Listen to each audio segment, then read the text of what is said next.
Assalamualaikum warahmatullahi taala wabarakatuh dan salam sejahtera.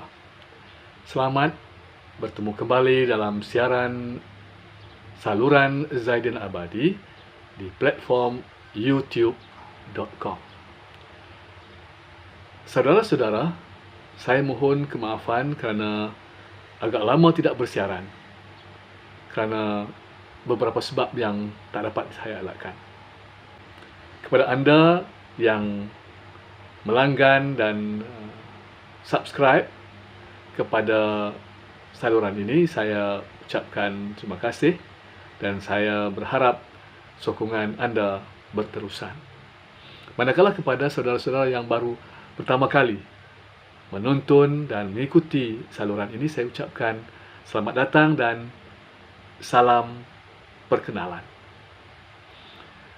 Untuk kali ini, saya mulakan satu siri baharu yang saya namakan Baca Cerpen. Dan untuk kali ini juga, untuk pertama kali ini, saya bacakan cerpen hasil tulisan saya sendiri.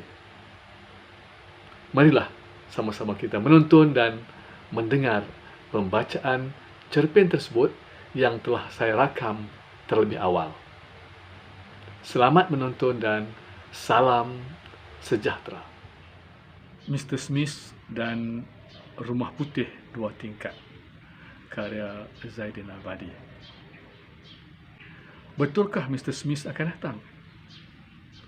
Kenapa dia tergesa-gesa hendak datang ke sini? Sanggupkah dia datang dari Amerika semata-mata kerana rumah itu? Apakah dia benar-benar mahu beli rumah putih dua tingkat itu? Saya mahu beli rumah itu, mahu menetap di sana. Itulah yang ditulisnya dalam WhatsApp minggu lepas, setelah Nora mengenalinya hampir 2 bulan yang lalu. Dan itulah juga yang sering diulang-ulangkannya setiap kali mereka berinteraksi melalui aplikasi WhatsApp. Aku kurang yakin, macam ada sesuatu muslihat di sebalik ceritanya itu. Kata-kata Imah membuatkan Nora serba salah. Lusa Mr. Smith akan datang bertemunya. Dia beritahu dalam WhatsApp itu pagi tadi. Nora membaca mesej itu dengan 1000 persoalan. Kenapa? Kau tanya kenapa, Nora? Mata Imah terbeliak memandang tepat ke wajahnya. Nora tidak sempat menguntum senyuman ataupun mencebet masam. Kau tak pernah baca berita tentang sindiket penipuan? Sudah ramai yang terjerat. Hampir kesemuanya orang macam kita, janda. Kini Nora berasa bagai ada seketul batu besar membebani kepalanya. Terlalu berat sehingga sukar bergerak dan berfikir dengan betul. Jasadnya di pejabat, tetapi fikirannya dan perasaannya melayang entah ke mana-mana. Kau benar-benar kenal Mr. Smith itu? Kenal? Pernah jumpa dia sebelum ini? Pernah tengok gambar yang dia kirim di WhatsApp? Kau tak pernah beritahu aku pun sebelum ini? Nora terdiam. Fail dia depannya masih belum dibuka. Jarum jam sudah beralih ke angka 10. Wajah Mr. Smith yang dikirim awal pagi tadi terbayang di matanya. 2 hari lagi saya sampai. Kita jumpa. Hatinya semakin yakin Mr. Smith akan datang berjumpa dengannya untuk uruskan pembelian rumah itu. Dia hanya sarankan supaya Mr. Smith buat pelaburan hartanah. Ikut katanya, dia memang suka melabur. Tapi tak sangka pula, hanya dalam tempoh yang singkat, Mr. Smith sudah buat keputusan. Kini Nora yang berasa kelam kabut. Lusa Mr. Smith akan sampai. Lusa Mr. Smith mahu tanda tangan perjanjian jual beli rumah itu. Mr. Smith beritahu dia mahu bayar harga rumah itu secara tunai, RM500,000. Dia minta semua urusan itu disegerakan. I'm busy. Let's settle it within 1 day. Nora, kau tak jawab lagi soalan aku. Soalan apa? Aku tak dengar pun. Imah mengetak bibir dan menjegilkan mata sewaktu memandang ke arahnya. Ternyata Imah agak geram dengan sikapnya itu. Aku tanya, "Kau yakinkah orang itu Mr. Smith?" Terbayang wajah Mr. Smith sekali lagi. Berperwatakkan lelaki tulen, berkulit cerah, bermisai nipis, lembut pandangan matanya dengan senyuman yang cukup menawan. Dia tenggelam dalam lamunannya sendiri. Kenapa Mr. Smith mau melabur di Malaysia? Malaysia negara aman, makmur dan selamat. Saya minat melabur dalam hartanah, pelaburan yang menjamin keuntungan. Lancar sekali tulisan Mr. Smith terpapar pada skrin telefon pintarnya. Dia membaca satu persatu. Saya mau menetap di Malaysia. Saya sudah melawat ke seluruh dunia, tetapi tiada negara yang sama seperti Malaysia. Awak bertuah lahir sebagai rakyat Malaysia. Pernah tak kau terfikir, kenapa dia hendak datang melabur di sini? Banyak lagi tempat dalam dunia ini yang boleh dipilih untuk melabur. Kenapa di Malaysia? Dan yang lebih menghairankan aku, kenapa dia pilih kau untuk menjadi rakan kongsi pelaburannya? Nora terperanjat. Suara Imah agak tinggi sedikit melawan suara orang ramai di dalam kafeteria itu. Masing-masing sibuk membuat pesanan makan tengah hari dan berbual-bual sesama sendiri. Entahlah, aku tak pernah terfikir semua itu. Kau jangan terlalu percaya. Aku yakin Mr. Smith yang kau ceritakan itu palsu. Itu sebahagian daripada modus operandi sindiket penipuan. Tapi lusa dia nak datang dari Amerika. Kau percaya? Dia mau beli rumah yang aku cadangkan itu. Katanya RM1,5 juta tak mahal. Dia mau bayar tunai. Yalah, nilai mata wang Amerika lebih tinggi daripada nilai ringgit. Tentulah murah dalam kiraan dolar Amerika. Tapi, kenapa dia tidak mau daftar rumah itu atas nama dia sendiri? Dia tidak mau orang tahu maklumat pribadinya. Sebab itu, dia mau guna nama kau. Nora memang tidak tahu menahu hal ehwal pembelian hartanah. Sebelum ini pun, dia belum pernah berurusan dengan mana-mana pihak terbabit. Rumahnya yang sebuah itu pun diuruskan oleh bekas suaminya dahulu. Manalah dia tahu bagaimana mahu cari pemaju, peguam dan sebagainya.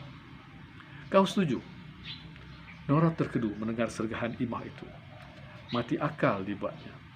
Dia hanya memandang wajah Imah dengan penuh harapan. Aku harap kau boleh tolong aku, Imah. Kau minta aku tolong kau? Mak aku mana tahu selok-belok pembelian rumah.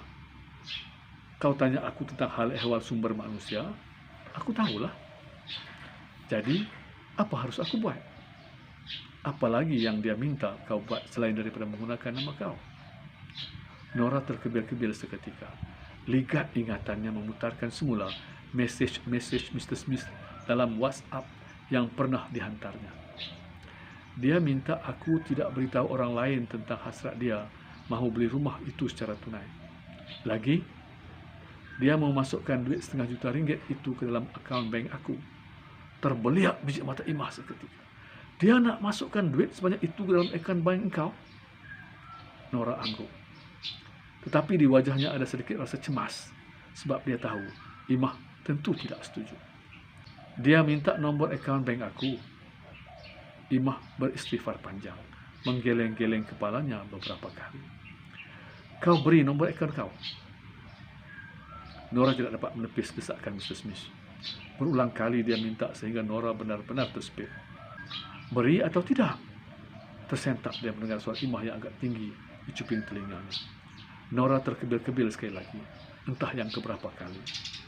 Saya perlu masukkan duit itu dalam akaun awak. Saya tidak boleh bawa wang sebanyak itu secara tunai.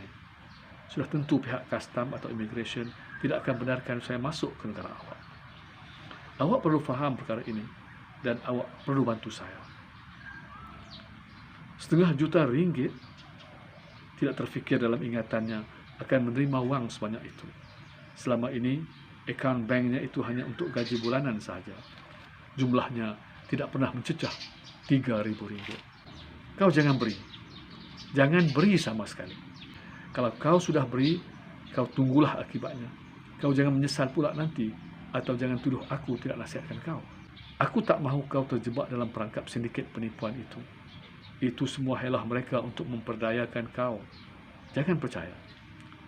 Nora dengar apa yang diucapkan rakannya itu. Dia faham maksud yang tersirat. Namun, dia sudah tidak mungkin dapat berpatah kembali. Segala-galanya sudah melampaui sempadan. Aku sudah berikan apa yang dia minta. Kau sudah berikan? Mata Imah benar-benar terbeliak dengan mulut terengang. Kau telah berikan ke semuanya? Kau sudah jual maruah kau. Nora terperanjat. Kau sanggup berikan apa yang diminta lelaki itu? Kau mahu jualkan rumah yang sepatutnya menjadi hak kau. Lelaki itu orang luar, bukan warga negara kita. Rumah itu hak warga negara ini, bukan hak orang luar. Pengkhianatkah aku ini? Soal Nora dalam hatinya. Ramai lagi warga negara kita yang perlukan rumah. Kenapa tidak dijual kepada mereka? Kenapa perlu dijual kepada orang luar seperti Mrs. Smith itu? Kelihatan Imah benar-benar kecewa dengan sikap Nora. Matanya kelihatan merah dan berair. Aku yakin dia adalah ahli sindiket. Aku risau kau akan masuk perangkap dan jeratnya. Telefon bimbitnya tiba-tiba berdering. Nama Mrs. Smith terpampang di skrin. Sebelum dia menekan butang terima, dia sempat menjeling ke arah Imah. Ternyata 1001 persoalan bergantungan di wajah rakannya itu. Nora akhirnya menekan butang terima. I am at the airport now. Nora terperanjat. But you said day after tomorrow. Why today? Suara Nora sedikit gugup bercampur cemas. Bahasa Inggrisnya jadi kurang lancar. Dadanya mula berombak. I need your help.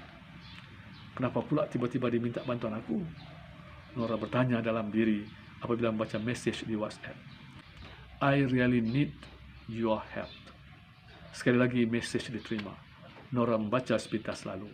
Hatinya benar-benar berbelah bahagi kini. Sama ada perlu menjawab ataupun tidak. Dia akan buat pelbagai helah semata-mata mahu merangkap kau. Dia mahukan duit kau, Nora. Dia tahu hati kau sudah terpaut padanya. Kau akan lakukan apa sahaja untuk dia. Tapi ingat, maruah mesti dipertahankan. Walaupun kau berstatus janda, kau masih ada harga diri. Jangan sesekali gadaikan. Nora menggetak bibir sambil menjeling ke telefon bimbitnya di atas meja. Dia masih tidak dapat membuat keputusan, membalas mesej itu ataupun tidak. Saya ditahan di lapangan terbang. Saya bawa duit mata wang Amerika bernilai RM1,5 juta. Pihak immigration tidak benarkan saya masuk. Saya perlu bayar denda sebanyak RM15,000 Malaysia. Harap awak dapat tolong saya. Terbeliak biji mata Nora ketika membaca mesej itu. Dia benar-benar serba salah dan tidak tentu arah. Nora berfikir agak lama, teringat kata-kata pesanan Imah. Ahli kumpulan sindiket itu ada pelbagai cara untuk membujuk kau. Dia akan minta kau masukkan duit dalam akaun seseorang. Katanya untuk bayar denda sebelum dia dilepaskan. Atau dia akan minta kau beri nombor PIN kad kredit atau nombor akaun bank. Bila kau berikan nombor itu, duit kau dalam bank pasti akan disedutnya. Kau mesti berhati-hati. Jangan berikan. Itu juga maruah yang perlu dipertahankan. Nora berbisik dengan perasaannya sendiri, mencari jalan merungkai kekusutan yang mula bergumpal dalam dirinya. Mr. Smith datang dari jauh dengan niat yang baik. Tetapi malang menimpa. Dia perlu diselamatkan. Nora mencongak. RM15,000 bukanlah banyak sangat jumlahnya. Nilai persahabatan lebih tinggi lagi. Hari semakin petang, sudah masuk waktu asar.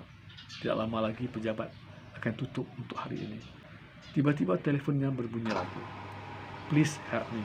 This time is running short. Nora akhirnya ambil keputusan untuk balas message Mr. Smith. Agak lama dia berfikir, mencongak berbagai-bagai kemungkinan dan keuntungan yang bakal diraih. Antara menjadi pemilik rumah putih 2 tingkat itu dan maruah diri yang akan tergadai. Antara harga diri sebagai warga negara dan RM1,5 juta yang akan dimasukkan ke dalam akaun pribadinya. Antara kebebasan dan jerat sindiket penipuan yang sedang menantinya. Nora benar-benar yakin keputusannya adalah tepat. Mr. Smith, I am so sorry. Saya sudah tahu siapa awak sebenarnya. Saya sudah telefon pejabat immigration di lapangan terbang. Saya tahu apa yang awak mahu daripada saya. Saya ada maruah dan harga diri. RM500,000 itu bukan harganya untuk beli maruah saya. Jangan ganggu saya lagi. Jika tidak, saya akan lapor kepada pihak polis. Ingat, nombor telefon awak ada pada saya. Selepas itu, telefon bimbitnya tidak berdering lagi. Diam dan sunyi. Nora tersenyum melihat ke arah Imah yang keluar dari bilik pengurus besar Tuan Mahfuz. Imah keheranan. Nora tersenyum puas.